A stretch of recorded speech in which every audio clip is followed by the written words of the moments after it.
స్థితిలో ఉన్నానంటే,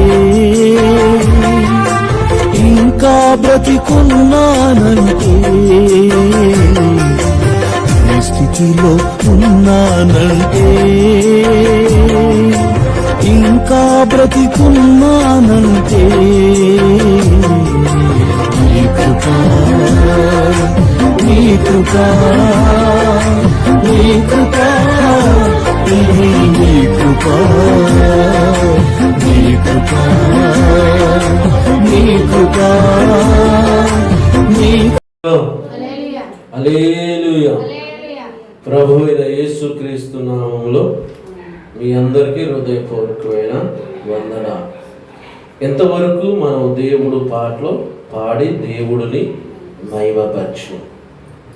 నిజంగా దేవుడు పాటలు పాడటం కానీ, దేవుడికి ప్రార్థన చేయటం కానీ, దేవుడు మందిరానికి రావటానికి కానీ మనం చాలా సంతోషపడాలి. ఎందుకంటే నిమిషం నిమిషం ఏం జరుగుతుందో తెలియట్లేదు. నిమిషం నిమిషం ఏం జరుగుతుందో మనకి తెలియట్లేదు. ఈరోజు ప్రియులారా, ఒక్కసారి మనం కీర్తనలోకి వెళ్దాం. ప్రియులారా, బైబిల్ ఉన్న వాళ్ళందరూ తీయండి. కీర్తనలు 91వ కీర్తన 10వ వచనం. నీకు అపాయమేమీ రాదు. చాలు. 91వ కీర్తన 10వ వాక్యంలో చెప్తుండగా నీకే అపాయము రాదు. ఈ కీర్తన గంధములో నుంచి మనం నేర్చుకున్నటువంటి మాట ఏంటంటే, ఇటు సమయంలో దేవుడు వాక్యమును వింటున్న మనం, లేక యూట్యూబ్లో మన వాక్యాన్ని వింటున్న ప్రజలకు కానీ దేవుడు చెబుతున్న మాట ఏందో తెలుసా? నీకు ఏ అపాయము రాదు. ఎవరు చెప్తున్నాడు ఈ మాట? నీకు ఏ అపాయము రాదు అని ఎవరు చెబుతున్నారంటే, మనల్ని సృష్టించినటువంటి దేవుడు చెబుతున్నాడు. మనల్ని ప్రేమించినటువంటి దేవుడు చెబుతున్నాడు. మనల్ని కాపాడేవంటి దేవుడు మనం చెబుతున్నాడు. మనకి అవసరాలను తీర్చుతున్నటువంటి దేవుడు మనకు చెబుతున్నాడు. నీకు ఏ అపాయము రాదు. ఎవరు చెప్తున్నారంటే, ఈ లోకాన్ని సృష్టించినటువంటి దేవుడు చెబుతున్నారు. మనకి అపాయం రాకుండా ఎవరయ్యా మనల్ని కాపాడుతుందంటే, దేవుడు మనల్ని కాపాడుతున్నాడు. దేవుడు ఎందుకు మనల్ని కాపాడుతున్నాడు? ఇది మనం ఆలోచన చేయాలి. దేవుడు మనల్ని ఎందుకు కాపాడుతున్నాడు? దేవుడు మనల్ని కాపాడటంకంత అవసరం ఏంటి? ఈరోజు మనుషులు ఇది ఆలోచన చేయాలి. మనుషులు ఇది అర్థం చేసుకోవాలి. దేవుడు మనల్ని కాపాడటానికి కానీ, దేవుడు మనల్ని పోషించడానికి కానీ, దేవుడు మన అవసరాలు తీర్చడానికి కానీ, దేవుడు మన కుటుంబంలో జరుగుతున్న ప్రతి కీడుని తప్పించడానికి కారణం ఏంటి? ఒకసారి మనం ఆలోచన చేయండి. మన కోరికలను నెరవేర్చుతున్నారు, మన కష్టాలను తీరుస్తున్నాడు, మన బాధలను తీరుస్తున్నాడు. మన రోగంలో ఉంటే మనల్ని స్వస్థపరుచుతున్నాడు, మన బాధలో ఉంటే మనల్ని బలపరుచుతున్నాడు, మన ఒంటరిగా ఉంటే ఆయన ఓదార్పు మనకి ఇస్తున్నారు. అప్పుల బాధల్లో కూరుకుపోతున్న మనల్ని అప్పుల బాధల నుంచి మనల్ని నిలవబెడుతున్నారు. అవమానం పాలైపోతున్న మన జీవితాన్ని తిరిగి ఆయన నిలవబెడుతున్నారు. విల్లు లేక బాధపడుతున్న సమయంలో దేవుడు విల్లిచ్చి నీ ముఖములో సంతోషం చూశాడు. తినటానికి ఆహారం లేక బాధపడుతున్న సమయంలో దేవుడు నీకు ఆహారం ఇచ్చి నీ ముఖములో సంతోషాన్ని చూశాడు. సరేగా భర్త భార్యలో సమాధానం లేక, భర్త భార్యలో ఐక్యత లేక, భర్త భార్యలో ప్రేమ లేక, భర్త భార్యలో అండర్స్టాండ్ లేకపోతే దేవుడు భర్త భార్యని కలిపి వారి ముఖములో సంతోషం చూశాడు. దేవుడు పిల్లలు కావాలని కోరుకున్నప్పుడు దేవుడు నీ ముఖంలో సంతోషం చూడాలని గర్భఫలం ఆయన ఇచ్చాడు. భూమి మీదకి వచ్చిన మనిషిని, భూమి మీద జీవిస్తున్న కుటుంబాన్ని ప్రతిది కూడా దేవుడు మన అవసరాలు తీరుస్తున్నాడు. దేవుడు మన ప్రతి పనిలో ఆయన మన ముందుండి నడుస్తున్నాడు. ఇదంతా దేవుడు ఎందుకు చేస్తున్నాడని మనం ఆలోచన చేస్తే దేవుడు చెబుతున్న మాట ఒకటే ప్రియులారా.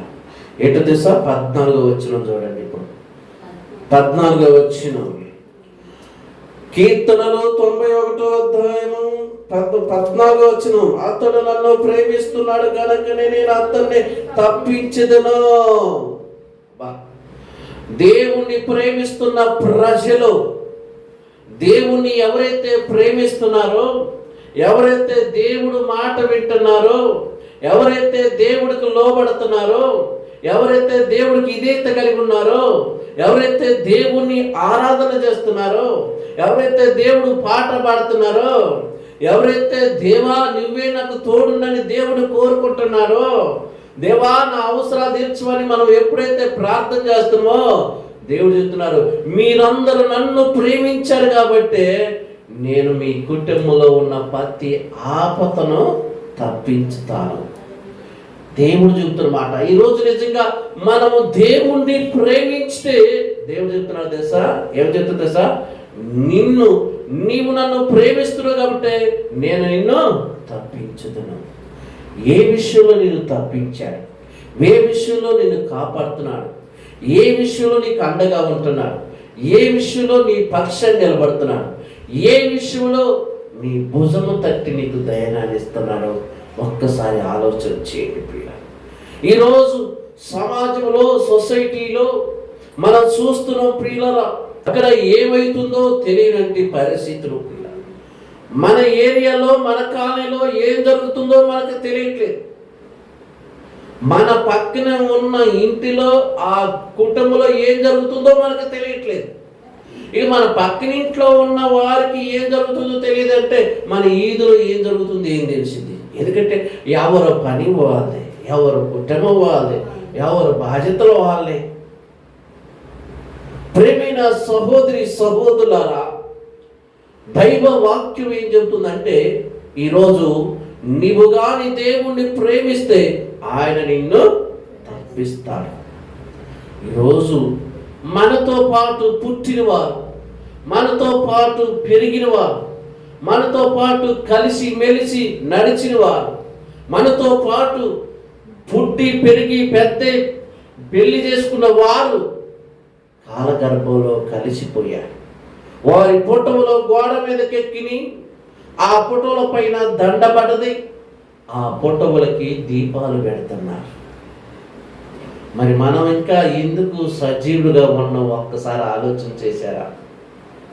మన కళ్ళ ముందు ఎంతో మంది చనిపోతున్నారు, కానీ చనిపోతున్న వారిని చూసి ఏడుస్తున్నాం, జాలి పడుతున్నాం, వారిని ఓదార్చుతున్నాం. కానీ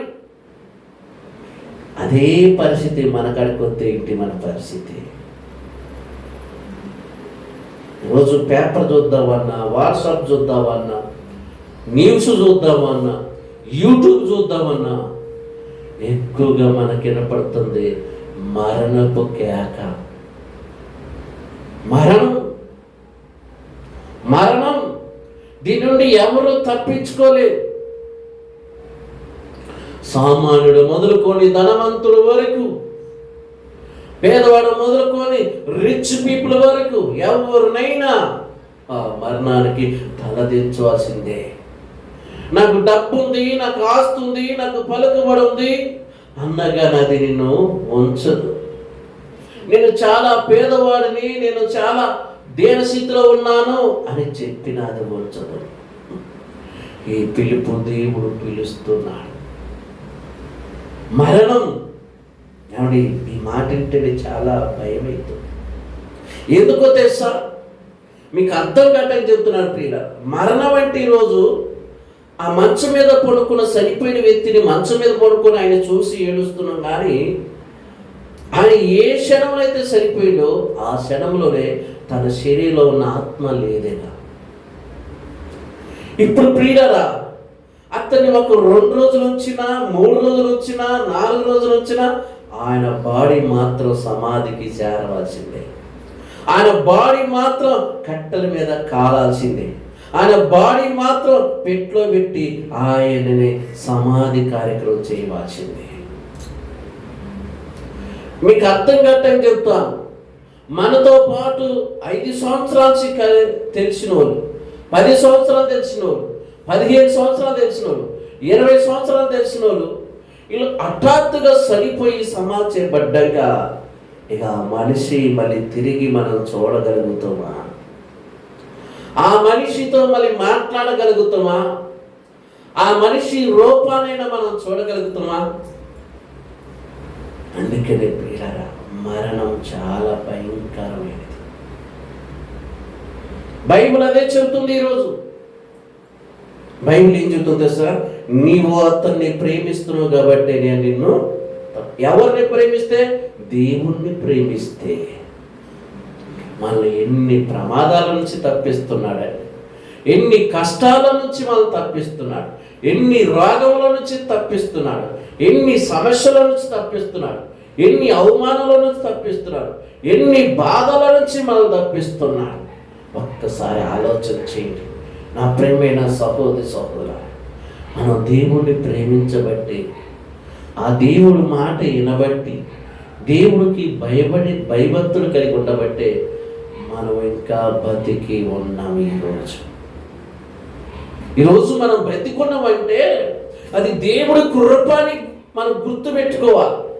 దేవుడి కృప వల్ల నేను బతికాను, దేవుడి కృప వల్ల నా కుటుంబం బతికింది, దేవుడి కృప వల్ల నా కుటుంబం అంతా క్షేమంగా ఉంది, దేవుడి కృప వల్ల ఈ రోజుకి సజీవుడిగా ఉన్నాను, దేవుడి కృప వల్ల మేము మంచి బట్టలు వేసుకుంటున్నాం, దేవుడి కృప వల్ల మేము మంచి ఇంట్లో ఉంటున్నాం, దేవుడి కృప వల్ల మంచి భోజనం చేస్తున్నాం, దేవుడి కృప వల్ల కరెంటు బిల్లు కూడా మేము కట్టగలుగుతున్నాం, దేవుడి కృప వల్ల నా బిడ్డను చదివించుకుంటున్నాను, దేవుడి కృప వల్ల నా కొడుకుని చదివించుకుంటున్నాను, దేవుడి కృప వల్ల నా భర్తను కూడా నేను పోషిస్తున్నాను, దేవుడి కృప వల్ల నేను ఆరోగ్యంగా ఉన్నాను, దేవుడి కృప వల్ల నా పిల్లలందరూ ఆరోగ్యంగా ఉన్నారు.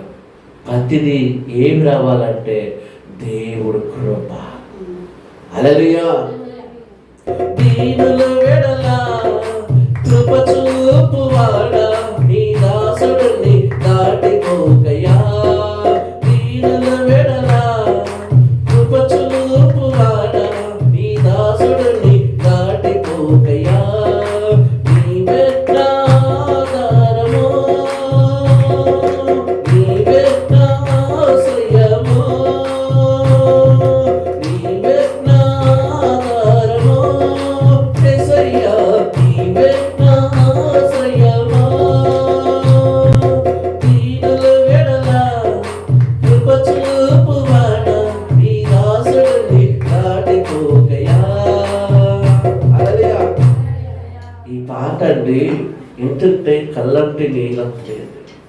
ఈ దీనుడి వల్ల మన ప్రేమ, మన ఆత్మీయతలో ఆయన మనల్ని చూసి ఏమంటుంది సార్?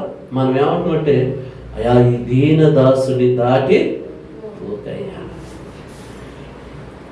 ఏమండి, దేవుడు మనకు తోడున్నాడు. హల్లెలూయా.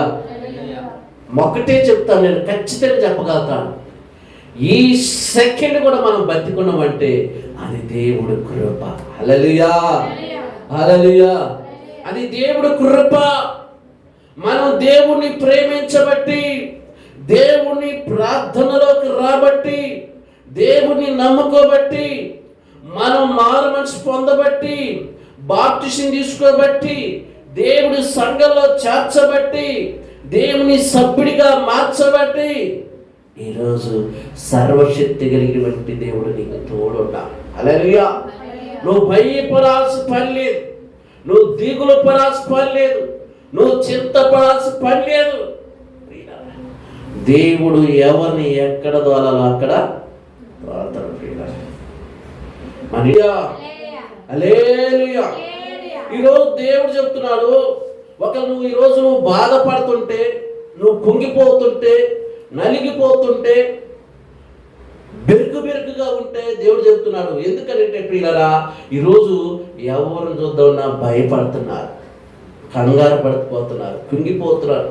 ఏమైతుందో నా జీవితం, ఏమైతుందో నా బతుకు, ఏమైతుందో నా కుటుంబం, ఏమైతుందో నా పిల్లలు, ఈ టెన్షన్ పడి మనస్ఫూర్తిగా నిద్రపోకుండా, మనస్ఫూర్తిగా అన్నం తినకుండా, నువ్వు కూర్చున్నా, నిల్చున్నా, మంచంలో పడుకున్నా, ఇదే ధ్యాస. హల్లెలూయా. నేను అంటాను ప్రియులారా, ఒక్కసారి నువ్వు ఖమ్మం టౌన్ పోయి మురుగు కాలువ వెంబడి ఉన్న వాళ్ళని చూడండి.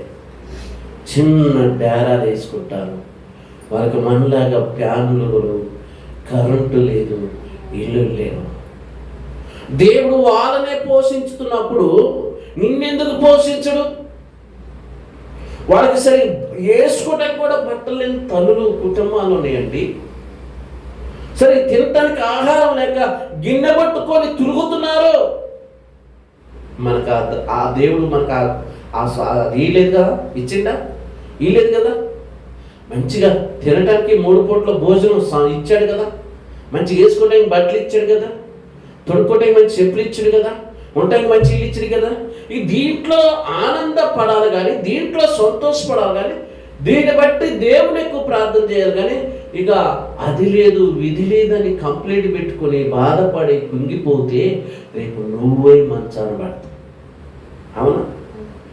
ఇప్పుడు ప్రియులారా, ఉన్న దాంట్లో సంతోషపడు. ప్రేమిస్తున్నారు కాబట్టి నేను మిమ్మల్ని తప్పిస్తున్నాను. మిమ్మల్ని ఎందుకు తప్పిస్తున్నానంటే మీరు నన్ను నమ్ముకుంటున్నారు, నా దగ్గరకు వస్తున్నారు. నేనే మిమ్మల్ని పోషించేది, నేనే మిమ్మల్ని కాపాడేది, నేనే మిమ్మల్ని ఆశీర్వదించేది. దేవుడి యొక్క తపన చూడండి అండి ప్రియులారా. ఇంకో మాట చూద్దాం ప్రియులారా. 11వ వచనం, కీర్తనలు 91:11 వచనం. నీ మార్గం అన్నిటిలో నిన్ను కాపాడుటకు ఆయన నిన్ను గూర్చి తన దూతలకు. అబ్బా, మార్గంలో వెళుతుంటే యెహోవా దేవుడు దూతలు నీకు కాపుదలుగా. కనుక ఆ నడిచే ప్రయాణంలో, ఆ వెళుతున్న మార్గంలో ఎన్ని ప్రమాదాలు మనం చూస్తున్నాం, ఎన్ని ఘోరమైన యాక్సిడెంట్లు చూస్తున్నాం. అందుకని ఇక్కడ వాక్యం ఏం చెప్తుంది? ఆయన నీ మార్గం అన్నిటిలో నిన్ను కాపాడుటకు ఆయన నిన్ను గూర్చి తన దూతలకు ఆజ్ఞాపి ఇచ్చెను. అబ్బాయి, ఏందండి దేవుడు మనల్ని ఎంత ప్రేమిస్తున్నాడా? ప్రేమిస్తున్నాడు. దేవుడు ఎంత ప్రేమిస్తున్నాడు తెలుసా ప్రియులారా? ఆయన ప్రేమించినట్టుగా ఎవరు ప్రేమించరా. ఆయన ప్రేమించినట్టుగా ఏ వ్యక్తి కూడా ప్రేమించలేదు. ఒక మాట వింటేనండి కళ్ళకి నీళ్ళు వస్తాయండి. పరలోకమందున్న మన తండ్రి అంట, ఆయన ఎప్పుడు మన గురించి ఆలోచిస్తున్నాడు కానీ ఆయన గురించి ఎప్పుడు ఆలోచించుకోలేదంటండి. ప్రజలని కాపాడేవాడు కుణకుడు. అసలు ఆయనకి నిద్ర లేదంట, లేదు. మనం ఏం చేస్తాం చెప్పండి? హాస్పిటల్లో 1 గంట అమ్మ మీ పిల్లగాని రీతులంతా కాపాడాలంటే నువ్వు ఆమె కూరుపట్లు పడుతూ, లెగుతూ, కూర్చుంటూ అట్లే ఉంటావు. కానీ ఆయన మాత్రం మనల్ని కాపాడుకుంటుంటాడంట. నా పిల్లల మీదకి ఏ యొక్క దురశక్తి పనిచేయకూడదు, నా పిల్లల మీదకి ఎటువంటి యొక్క చీకటి శక్తి ప్రమాదం పడకూడదని, నా పిల్లల చుట్టూ ఆయన దూతలు కావలిగా ఉండాలని దేవుడు అంటండి ప్రియులారా. మన గురించి ఆలోచన చేస్తే మనమేమో ఆయన గురించి ఆలోచన చేయాలి. ఆయన బాధపడుతున్నాడు. ఆయన బాధపడితే ఏమన్నాడు తెలుసా ప్రియులారా? మీరు నన్ను ప్రేమిస్తున్నారు కాబట్టి నేను మిమ్మల్ని తప్పించెదను. నిజంగా మనం దేవుని ప్రేమిస్తున్నాం కాబట్టి మనం ఈ రోజు వరకు కూడా సజీవులుగా ఉన్నాం ప్రియులారా. ఒక్క మాట చూసుకుందాం ప్రియులారా. చూద్దాం 30 కీర్తనలో చూద్దాం ప్రియులారా. 34వ కీర్తన 7వ వాక్యం.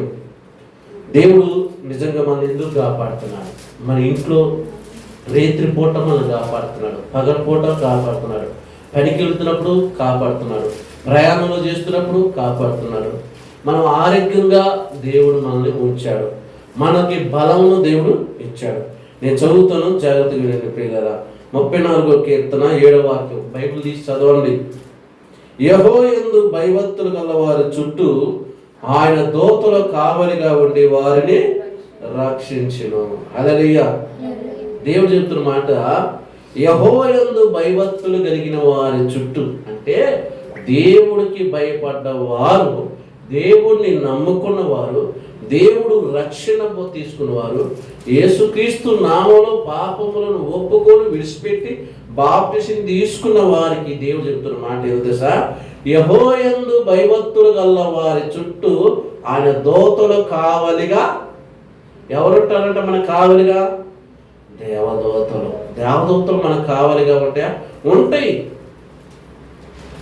ఇప్పుడు మన పిల్లగాడిని ఎవరిని పంపించాలనుకో, వారితో పాటు పెద్దోడిని పంపిస్తావు, చిన్నోడిని ఒక్కరిని పంపిస్తావా? పంపించవు. అలాగే దేవుడు కూడా ఈ భూమి మీద తను నమ్ముకున్న భక్తులకి దేవదూతలంట కాపుదల, దేవదూతలంట తోడు, దేవదూతలంట మనకు అండగా. నేను ఒక్కసారి ఇక్కడ నుంచి నేను కొత్త బస్ స్టాండ్కి వెళ్తున్నాను. ఎన్టీఆర్ సర్కిల్లో యాక్సిడెంట్ అయింది, కొత్త బస్ స్టాండ్ కాడ యాక్సిడెంట్ అయింది. ఒకే రోజు కారు గొల్ల అయిపోయింది. అందుకనే నేను ఎప్పుడు చెప్తుంటాను, మన వంట నమ్మిన దేవుడు మనల్ని కాపాడతాడు. హల్లెలూయా. రెండోది ఏం తెలుసా? మన ప్రార్థన మనల్ని కాపాడుతుంది. మనకి తెలియదు, మనం ఏమనుకుంటుంటే నేను ప్రార్థనకు వస్తున్నాను, ప్రార్థన పాడుతున్నాను, ప్రార్థన చేస్తున్నాను, నాకేం జరగట్లేదు కదా, నాకేం కావట్లేదు కదా. కానీ నీ చుట్టూ ఎన్ని జరుగుతుందో నీకు తెలియదు. నువ్వు నమ్మిన దేవుడికి మాత్రం తెలుసు. నీ చుట్టూ ఎన్ని కుట్రలు జరుగుతుందో, నీ చుట్టూ ఎంతమంది శత్రువులు ఉన్నారో, నీ చుట్టూ ఎంతమందిని పగబెట్టుకున్నారో, నేను ఎంతమందిని అనసాలనుకున్నారో, ఎంతమంది నేను బ్యాడ్గా ప్రచారం చేస్తున్నారో, ఎంతమంది నేను నిందించాలో అన్నది నీకు తెలియదు. కానీ నువ్వు నమ్మిన దేవుడికి మాత్రం తెలుసు అంట. హల్లెలూయా. అది మన తండ్రికి ఉన్న గొప్పతనం.